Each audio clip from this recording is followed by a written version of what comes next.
Okay, so I figured I'd just shoot a little video here showing you how I do these muffler mounts, just to have something to mount in the mill so that I can mill out this baffle in here.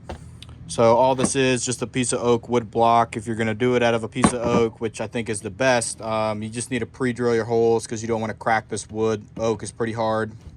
It's not like pine. So just pre-drill your holes where you're going to put your screws. I'm just using wood screws in here, and then just wood screws with some spacers and some washers down here, and it's pretty rigid, so this will be good enough. I've done this before, so this has worked well for me, and it took literally like 10 minutes for me to do this, just to set this up. So I'll be ready to mill this out tomorrow. I'll probably post a YouTube short of me milling it out tomorrow, because that's kind of like more of a YouTube short style video. And I'm basically going to go right to the top of those heads of those screws there. I'm not going to quite completely remove it, but that'll be good enough, because you just want to get this out of here as much as you can. That little bit that's going to stick up there ain't going to matter, and the mill will do a nice job, make a nice clean cut, and it'll probably take a little bit of time, but that's just really the easiest way for me to do it. I think the easiest and the cleanest way, without trying to drill through the spot welds or try to grind it. That would take literally forever to grind out with a Dremel. I've done that before on the 661. That took like 2 hours to do that, and that was real frustrating because it's also stainless, so that material is pretty hard. So yeah, so this one, gonna get this done. Then I'll probably make a muffler mod video maybe tomorrow night or Friday night. Just depends. I guess what I'm feeling like doing. So I'll do a muffler port up here, like I said before, and then also one here on the side. Both West Coast saw muffler ports. And when that's done, then this saw will be ready for port work. But I'm going to order that Farmer Tech 460, or I guess it's called a 466. I'm going to order that on Friday. And I'm going to do that saw first, just to give myself some practice, gain my confidence back, because I haven't ported a saw in a good little while. You know, grinding transfers and stuff. And I feel like that's more of an art. You got to do it for a little bit to gain your confidence, gain your technique back. So I'm just going to do this Farmer Tech saw. We're going to port it to the moon. Say a prayer for its connecting rod, because that's where I feel that is the weakest link. So I'm hoping that it lives for at least for a little while, and that I at least will be able to catch it on camera blowing up if it does blow up. I don't think that it'll blow up, but I know it's not going to live very long. And I guess when I do blow it up, then I'll probably, if it runs good, this is all if it runs good, I think that I can make it run good. If it runs good, then I'll probably do a bulletproof bottom end rebuild on it and run it some more. I mean, the goal of that build is to have something that's faster than the 500i, which I think is possible, but also keeping it pretty lightweight. I'm kind of getting more into the lighter weight saws.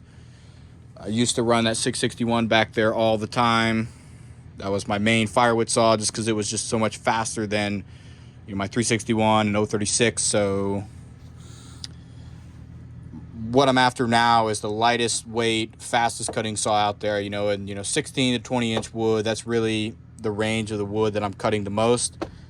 So we'll have to see what this Farmer Tech can do, what I can do with it. I've got all the other parts that I need, I believe. I mean, I'm sure there's going to be little stuff that I'm not seeing now, because you just can't see little stuff like that far out, but I believe that I'll be able to make it work. It seems to be a fairly easy hybrid, at least for the case modifications and stuff like that. I don't think I'll have to clearance the case. The bolt pattern is the same. It's mainly just getting the timing numbers to be right, epoxying up that intake. So I know I'm going to need some epoxy on the intake, and then I cut the base, and then do all the port work, and that'll be pretty much it. I'll probably run the side cover on that one.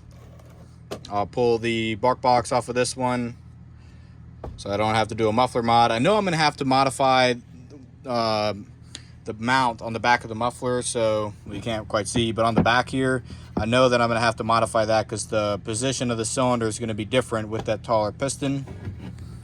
So I think I will have to do something with the back of the muffler.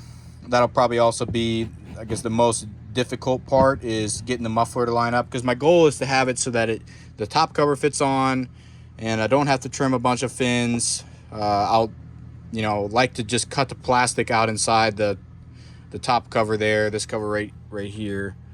But I'd like for it to look kind of like a sleeper, like it looks just like a Farmer Tech 466, but it's got a lot more power than even a ported 466. That's kind of my goal there. You can't really run them without this top cover. Like, you can't run any of these saws without this top cover on it, because that's part of the cooling. But maybe if it's going to be difficult to do that, I might just run it without for a couple cookie cuts, just to make sure that, this is going to be, because this is all experimental. No one's done this. I believe no one has done this type of project before, so I'm curious to see if I can make it work, and I'm curious to see how fast that it can cut. I mean, I would think that it should cut pretty fast. I forget what the cc's was. I thought it was like 88 cc's, but I may be mistaken. It's a 36 millimeter stroke and a 56 millimeter bore.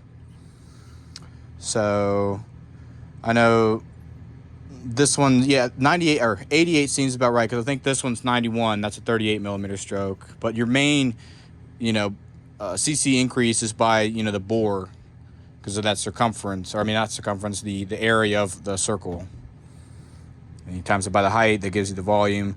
But yeah, so I'll keep you updated. Hopefully that saw will be here. I'm gonna have to order that one off of Amazon, because the Farmer Tech is sold out. I was waiting to get one off the Farmer Tech on their little sale, but of course they sold out, so I wasn't able to take advantage of that deal. I just wasn't quite ready to buy it, and I didn't think that they were going to sell out so quick. But that is kind of a popular saw, so it is what it is. I think I'll probably just get the half wrap version, and then possibly rob the full wrap off of the my 440 if I feel that it's worth it. If it's got enough power to justify that. But just get the half wrap version, because you don't really need a full wrap, but it kind of has to earn me to buy a full wrap for it. And if it runs really good, it's amazing running saw, then I'll probably get a Pro Safety full wrap for it. So yeah, so that's pretty much it for this one. I figured I'd just give you a little update and kind of, I don't know, talk a little bit more about this hybrid build, because that's the next thing that you're going to see me build on this channel. I do want to run this 440 this weekend with that bark box on it, and see if it gets in any more power.